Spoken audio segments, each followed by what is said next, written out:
Imagine with me, if you will, a moment that changed everything. I was standing in my kitchen, hands trembling as I held a broken ceramic bowl. My daughter's favorite, the one with little painted butterflies. She'd left it precariously balanced on the counter's edge, despite my countless warnings. In that moment, as pieces of butterfly wings lay scattered across the floor, I did something I'm not proud of. I called her downstairs and unleashed a tirade about responsibility, about listening, about consequences. I watched her eyes well up with tears, her small shoulders hunching forward as if to shield herself from my words. That night, as I lay in bed, those tears haunted me. But what haunted me more was the realization that came next, the understanding that my imperfection as a parent might actually be serving a greater purpose in her life.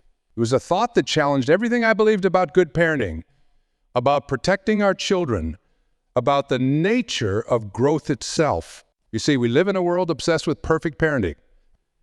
Bookstores overflow with guides promising to help us raise perfect children. Social media feeds showcase pristine family moments, carefully curated to hide the messy reality of raising humans. We've created this impossible standard, this crushing weight of expectation that we must never fail our children, never show weakness, never make mistakes. But what if, and this is the thought that kept me awake that night, what if our imperfections as parents are not just inevitable, but necessary? What if our failures, our mistakes, our moments of being less than perfect are actually helping our children develop the emotional muscles they'll need to thrive in an imperfect world? Let me share something powerful with you. In 1994, I visited a butterfly conservation center with my young son. The caretaker there taught me a lesson I'll never forget. She showed us a butterfly struggling to emerge from its chrysalis. My first instinct was to help, to gently tear open the chrysalis and free the butterfly. But she stopped me. She explained that the struggle to break free is exactly what the butterfly needs. It's during this struggle that fluid is pushed into its wings, making them strong enough for flight. Help the butterfly, and you doom it to a life without flight. This truth extends far beyond butterflies. Think about your own life for a moment. Think about the times you've grown the most. Was it when everything was perfect? Was it when everyone around you protected you from every hardship? Or was it in those moments of struggle? Those times when you had to figure things out for yourself, when you had to pick yourself up after falling? I remember watching my son learn to ride a bike. Like many parents, I started with training wheels, thinking I was helping him. But it wasn't until I took them off, until I let him fall. Yes, fall. Each scrape, each tumble, each moment of frustration built something in him that no amount of protection could provide resilience. Now, let me be crystal clear about something. I'm not advocating for negligence or suggesting we intentionally harm our children. There's a world of difference between being imperfect and being abusive. What I'm talking about is allowing ourselves to be human in front of our children, to show them that mistakes are part of life, that emotions, even difficult ones, are part of being human. When we try to be perfect parents, we inadvertently teach our children that perfection is the standard. We teach them that anything less than perfect is failure. But in doing so, we set them up for a lifetime of disappointment because perfection doesn't exist in the real world they'll have to navigate. Instead, when we allow ourselves to be imperfect, when we lose our temper but then apologize, when we make mistakes but own up to them, when we struggle but keep trying, we teach our children something far more valuable than perfection. We teach them resilience. We teach them forgiveness. We teach them that it's okay to be human. I remember a parent who came to me devastated because she'd lost her temper with her teenage son during a particularly heated argument about his grades. She felt she'd failed him, that she'd damaged their relationship irreparably. But when we dug deeper, we discovered something remarkable. That moment, that very human moment of imperfection, had opened up a new level of understanding between them.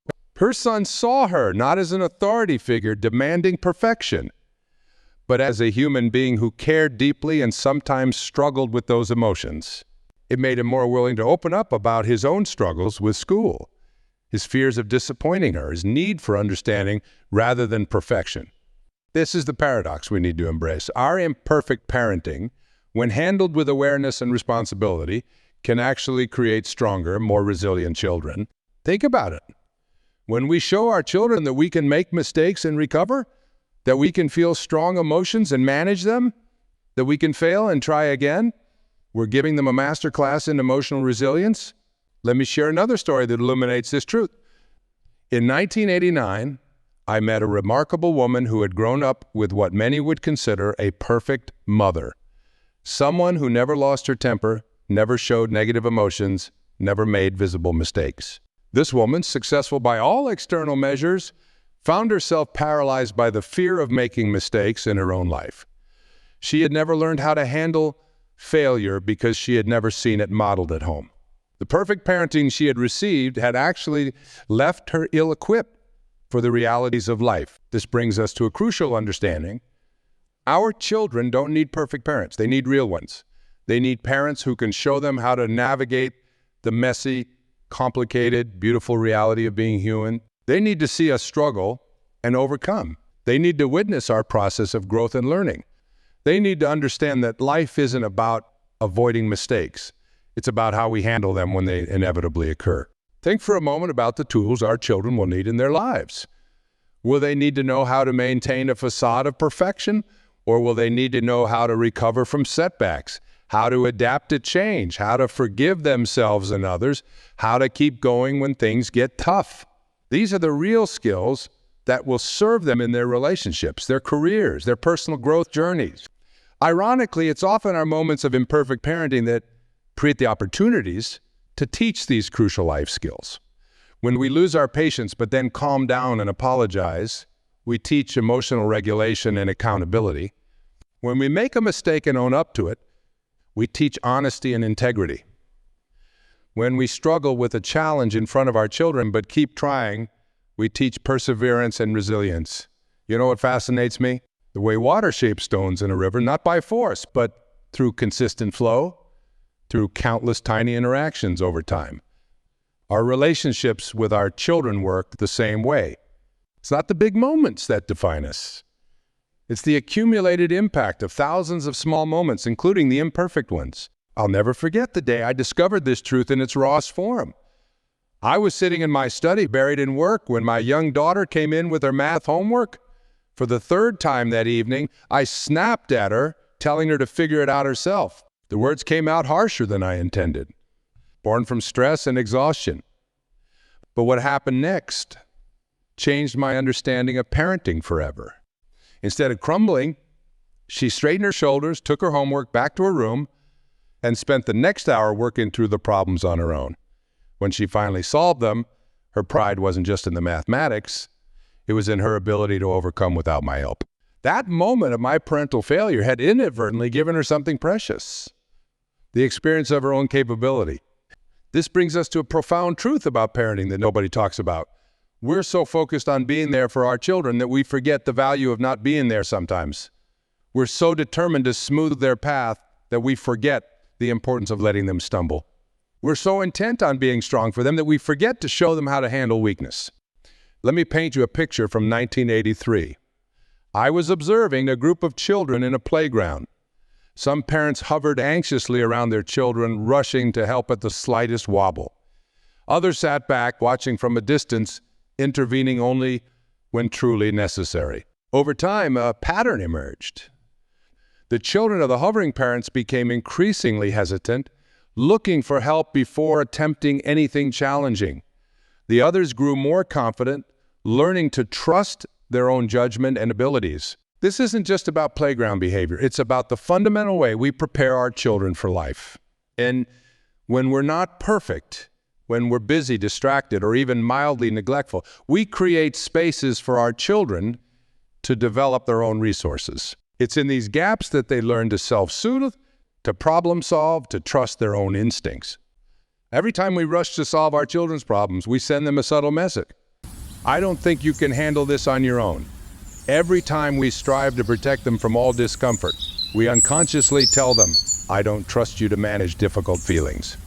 But when we step back, even if it's because of our own limitations. We send a different message.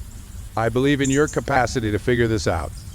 I remember a father who came to me devastated because his work schedule meant he couldn't attend all of his son's baseball games. He felt like a failure, convinced he was damaging his son irreparably. But when we looked closer at the situation, we discovered something remarkable. His son had developed an incredible ability to process disappointment constructively. He'd learned to perform without external validation. He developed internal motivation that many of his peers lacked. This isn't about abandoning our children or being deliberately negligent. It's about understanding that our limitations and imperfections as parents can serve a greater purpose in our children's development. When we can't be there for every moment, our children learn independence. When we don't have all the answers, they learn to think for themselves. When we lose our temper, they learn that emotions are manageable and relationships can survive conflict. Consider the message we send when we try to be perfect parents. We're essentially telling our children that anything less than perfection is unacceptable. We're setting them up for a lifetime of impossible standards and inevitable disappointment. But when we allow ourselves to be imperfect, when we acknowledge our mistakes, apologize for our shortcomings, and keep showing up anyway, we teach them something far more valuable: how to be human. I witnessed this transformation in a mother who struggled with anxiety. For years, she tried to hide her anxiety from her children, believing she needed to be strong and unflappable for them. But when she finally began to be honest about her struggles, something extraordinary happened. Her children developed a deep sense of empathy. They learned that it's okay to struggle, to seek help, to be vulnerable. Her imperfection became a powerful teacher of emotional intelligence. This is the beautiful paradox of imperfect parenting. Our struggles, our mistakes, our limitations, when handled with awareness and responsibility, become our children's greatest teachers. Think about the skills they'll need in the real. They won't need to know how to be perfect. They'll need to know how to handle imperfection. They won't need to know how to avoid mistakes. They'll need to know how to learn from them. Let me share a story from 1992 that illustrates this perfectly. I met a young man who had grown up with a single mother who struggled with depression. On paper, this might sound like a recipe for disaster. But this young man had developed extraordinary emotional intelligence, resilience, and compassion. Why? Because his mother's struggles had taught him essential life skills. He learned to read emotional cues, to adapt to changing circumstances, to find strength in vulnerability, which brings us to another crucial understanding. When we parent from our wounds, from our imperfections, we often give our children gifts we never received ourselves. The parent who struggles with punctuality teaches their child the importance of time management. The parent who struggles with organization creates a child who develops their own systems. The parent who struggles with emotional regulation gives their child opportunities to learn about emotions in real, meaningful ways. Remember, every time we fall short of perfection, we create a space for our children to step into their own power. Every time we struggle visibly, we give them permission to be human. Every time we recover from a mistake, we teach them resilience. Our imperfections aren't just inevitable. They're instrumental in our children's growth. Think about the last time you made a parenting mistake. Maybe you lost your temper. Maybe you missed an important event. Maybe you failed to listen when your child needed you. Instead of seeing these moments solely as failures, try to see them as opportunities. Opportunities for your child to develop compassion, to practice forgiveness, to understand that love doesn't require perfection. Here's something that might shock you. Your children are not watching you to learn how to be perfect. They're watching you to learn how to be human. Every time you stumble, every time you fall short, you're not failing them. You're teaching them one of life's most valuable lessons. Let me take you back to a winter morning in 1985. I was running late for an important meeting. My daughter was dawdling over breakfast, and in my frustration, I yelled at her. The shame was immediate, crushing. But later that day, something remarkable happened. My daughter came to me and said, "Daddy, when you yelled this morning, I felt scared. But then you said sorry, and I learned that when I yell at my friends, I can say sorry too." In that moment, My imperfection had become our lesson in accountability and repair. You see, we've been sold a dangerous myth, the myth that good parents shield their children from all negative experiences. But think about this. If we succeed in protecting our children from every hardship, every disappointment, every emotional struggle, what are we really doing? We're teaching them that they can't handle difficulty. We're teaching them that negative emotions are to be avoided at all costs. We're teaching them that struggle equals failure. I've observed countless families over the years, and I've noticed something fascinating. The children who grow up with parents who try to be perfect often struggle the most in adulthood. Why? Because they never learned how to handle imperfection. They never developed the emotional muscles that come from watching someone mess up and make it right. Let me share a profound story from 1990. A mother came to me devastated because her chronic illness meant she couldn't be the energetic, always available parent she thought her children needed. She felt like she was failing them. But when we looked closer at her children's development, we found something extraordinary. These kids had developed remarkable levels of empathy, independence, and problem-solving abilities. They had learned to read emotional cues, to help others, to find solutions instead of waiting for rescue.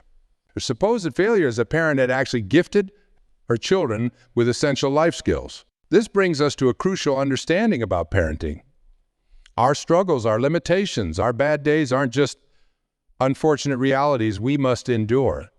They're opportunities for our children to develop psychological antibodies.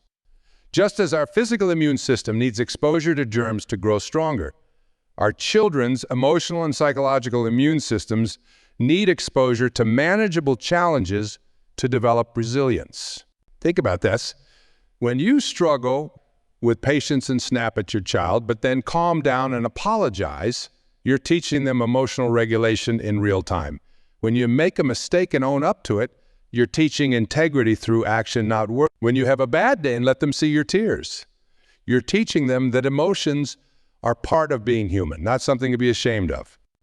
I remember consulting with a father in 1988 who was devastated because his financial struggles meant he couldn't give his children the material advantages their friends had. But his children learned something more valuable than any toy or gadget could provide. They learned creativity, resourcefulness, and the understanding that happiness isn't found in things. His perceived failure as a provider had actually given his children emotional and psychological wealth. By trying to be perfect parents, we often deny our children the very experiences they need to become resilient adults. When we pretend to have all the answers, we teach them to fear uncertainty. When we hide our emotions, we teach them to be ashamed of their feelings. When we never let them see us struggle, we teach them the struggle is abnormal. But when we parent authentically, imperfections and all, we give our children a master class in being human. Every time we make a mistake and recover, we show them that failure is not final. Every time we struggle but keep trying, we teach them perseverance. Every time we face our fears despite our anxiety, we show them what courage really looks like. Let me share something that happened in 1982. I was observing a mother-child interaction in a park. The mother, exhausted from a long day at work, was short-tempered with her child. Instead of engaging in play as the child wanted, she sat on a bench, clearly overwhelmed. The child, after some initial disappointment, began to play independently, occasionally bringing treasures, leaves, rocks, flowers to share with his mother. What I witnessed wasn't failure. It was the development of autonomy, empathy, and the understanding that love doesn't require constant engagement. This is the truth about being a bad parent. Those moments when we feel we're falling short often create the exact conditions our children need for growth. When we're too tired to help with homework, they develop problem-solving skills. When we're too busy to referee every sibling dispute, they learn conflict resolution. When we're too overwhelmed to fix every problem, they learn self-reliance. But here's the key. It's not about deliberately being negligent or uncaring.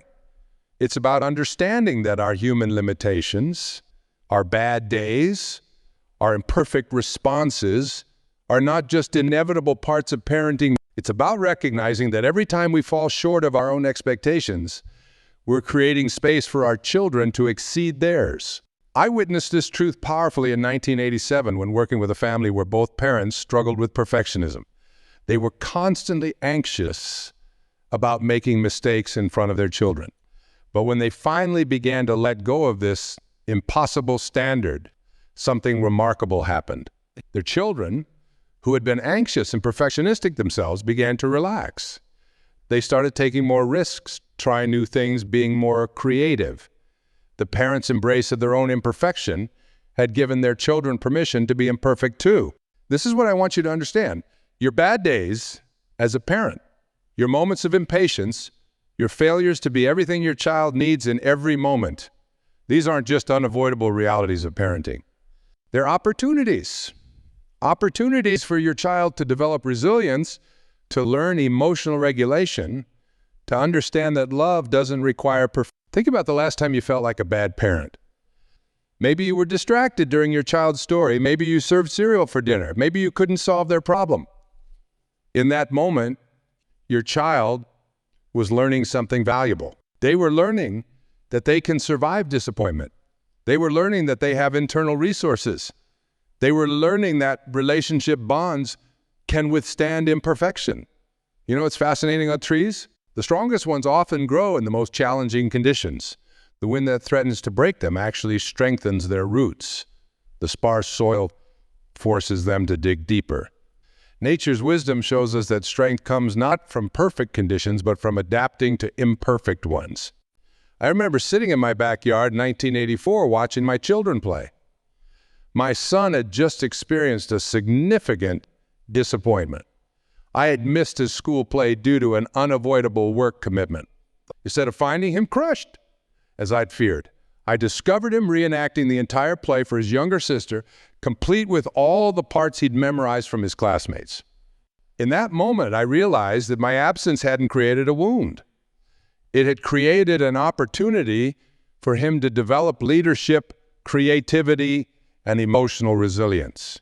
This brings us to a profound truth about parenting that challenges everything we've been taught to believe. We've been conditioned to think that good parenting means being constantly present, unfailingly patient, and eternally wise. But what if these well-meaning beliefs are actually limiting our children's growth? What if our pursuit of perfect parenting is inadvertently creating fragile children? Let me share something that happened in 1991. I was working with a family where the mother prided herself on never saying no to her children, never showing negative emotions, never allowing them to experience disappointment. Her children seemed perfect on the surface, well-behaved, high-achieving, always smiling. But beneath that surface, they were crumbling. They had never developed the tools to handle rejection, the resilience to face failure, the ability to navigate emotional complexity. Every time we sweep in to prevent our children from experiencing difficulty, we rob them of the opportunity to develop their own problem-solving abilities. Every time we hide our own struggles, we deny them the chance to develop emotional intelligence. Every time we pretend to be perfect, we set them up for a lifetime of comparing themselves to an impossible standard. I witnessed this truth in action while observing a classroom in 1979. Two children were struggling with a difficult puzzle. One child's parent immediately stepped in to help, showing them exactly how to solve it. The other child's parent, distracted by a younger sibling, couldn't help. Watching these children over the next hour was revealing. The first child quickly lost interest once the puzzle was solved, while the second child, through trial and error, not only solved the puzzle but developed new strategies they could apply to other challenges. This is the paradox of imperfect parenting. Our limitations often create the conditions for our children's greatest growth. When we're too busy to solve every problem, they learn independence. When we lose our temper, but then make amends, they learn about emotional regulation and repair. When we struggle visibly with our own challenges, they learn that difficulty is a normal part of life, not a sign of failure. Let me tell you about a father I met in 1983. He struggled with depression and often worried that his emotional ups and downs were damaging his children. But his teenage daughter shared something remarkable with me. She said, watching my dad fight his depression taught me that it's okay to not be okay sometimes. It taught me that we can have hard days and still be worthy of love. It taught me that Healing isn't linear. His perceived weakness had become her source of emotional wisdom. Think about the messages we send when we try to be perfect parents. We unconsciously teach our children that anything less than perfection is unacceptable. We create an environment where mistakes are seen as catastrophic rather than educational. We set up an impossible standard that they'll carry into their own lives and potentially their own parenting. But when we allow ourselves to be imperfect, when we acknowledge our mistakes, show our struggles, and demonstrate repair, we teach our children something far more valuable. We teach them that humanity is messy but manageable. We show them that relationships can withstand discord. We demonstrate that love doesn't require. I remember a profound moment from 1988. A mother was sharing her guilt about working long hours, feeling she was failing her children by not being as available as other mothers. But her 10-year-old son interrupted her, saying something that stopped everyone in the room. "Mom, watching you work so hard showed me that sometimes love looks like sacrifice. And figuring things out on my own when you're busy makes me feel strong." Her supposed failure had fostered independence and a deep understanding of love's many forms. This brings us to a crucial understanding about parenting. Our children don't need us to be perfect. They need us to be real. They need to see how to navigate life's challenges, how to recover from mistakes, how to maintain relationships through difficulties. These lessons can't be taught through perfection. They can only be learned through witnessing and experiencing imperfection. Consider the skills our children will need in the real world. Will they need to know how to maintain a facade of perfection? Or will they need to know how to recover from failure, adapt to change, and maintain relationships through difficulties? Our imperfect parenting, when handled with awareness and responsibility, becomes the training ground for these essential life skills. I observed this in action in 1977 while working with a family where both parents struggled with time management. They were often running late, forgetting things, scrambling to keep up with schedules. On the surface, this might seem like a parenting failure, but their children developed remarkable organizational skills, learning to prepare their own schedules, pack their own bags, and take responsibility for their time. The parents' limitation had become the catalyst for their children's capability. This is what I want you to understand deeply. Those moments when you feel you're failing as a parent might actually be the moments when you're succeeding in preparing your child for real life. Your struggles, your imperfections, your bad days, these aren't just inevitable parts of parenting. They're essential elements in your child's development of resilience, emotional intelligence, and practical life skills.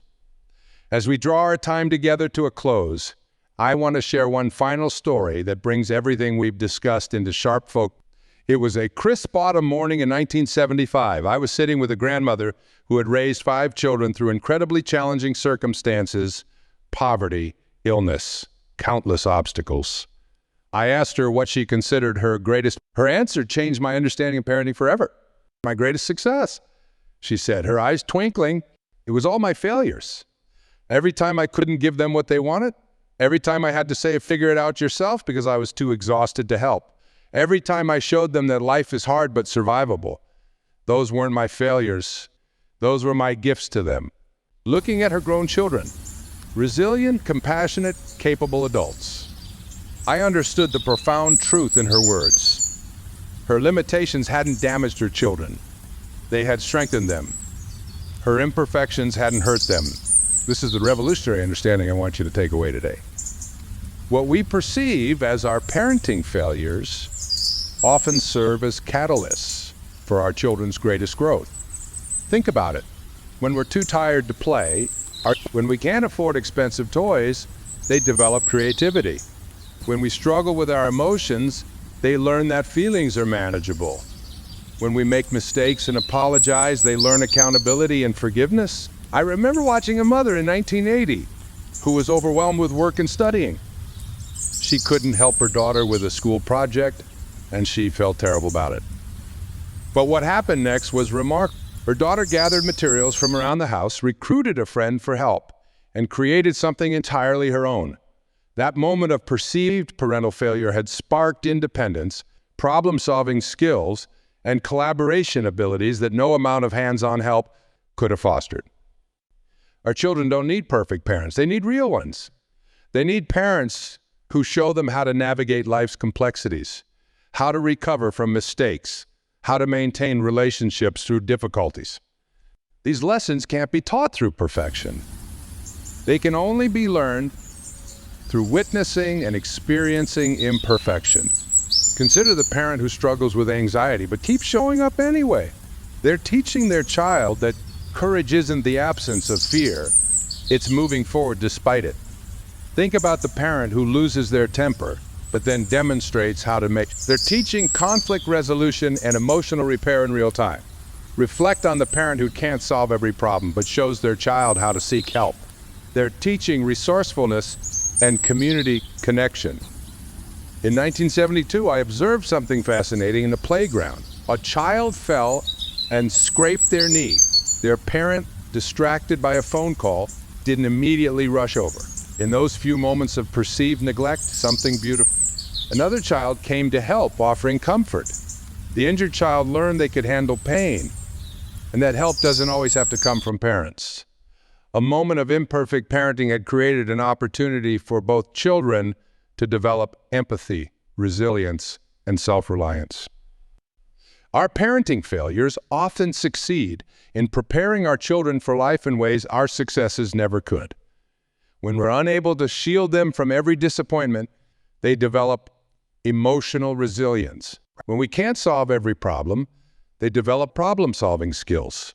When we show our own struggles, they develop emotional intelligence and empathy. Think about the skills your children will need in their adult lives. They won't need to know how to be perfect. They'll need to know how to handle imperfection. They won't need to know how to avoid mistakes. They'll need to know how to learn from them. They won't need to know how to prevent difficulties. They'll need to know how to overcome them. I witnessed this truth profoundly in 1985 when working with a single father who felt he was failing his children because he couldn't be both mother and father. But his children had developed extraordinary adaptability, emotional depth, and understanding of gender roles that transcended traditional boundaries. His perceived inadequacy had actually created space for his children to develop a broader, more nuanced understanding of family love and identity. As we conclude our time together, I want you to do something important. I want you to think about your recent parenting failures, the times you felt you fell short, the moments you wish you could do over. Now, I want you to reframe them. See them not as failures, but as teaching moments. Not as damage, but as development. Not as wounds, but as wisdom. Remember the broken butterfly bowl from the beginning of our journey together? That moment of imperfect parenting, my harsh words, my daughter's tears, created an opportunity for both of us to learn about emotional regulation, repair, and resilience. It wasn't a failure of parenting. It was a moment of real, meaningful teaching about how to be human. Your imperfections, your struggles, your bad days, these aren't taking away from your children's development. They're contributing to it. Every time you show them that mistakes are survivable, you're building their resilience. Every time you demonstrate that emotions are manageable, you're developing their emotional intelligence. Every time you prove that love doesn't require perfection, you're teaching them about authentic relationships. So tonight, when you go home, I want you to do something radical. I want you to embrace your imperfect parenting, not as something to be ashamed of, but as something to be valued, not as something that damages your children, but as something that develops not as something that proves your inadequacy, but as something that proves your humanity, because in the end, the greatest gift you can give your children isn't perfection. It's the permission to be imperfect. It's not the absence of struggles, but the courage to face them. It's not the ability to avoid all pain, but the wisdom to learn from it. Your imperfect parenting isn't failing your children. It's preparing them for a world that will never be perfect, but will always be full of opportunities for growth, learning, and love. Remember, every time you feel like you're failing as a parent, you might actually be succeeding in the most important task of all, raising children who know how to handle life's realities with resilience, wisdom, and grace. Your imperfections aren't your weakness as a parent. They're your superpower.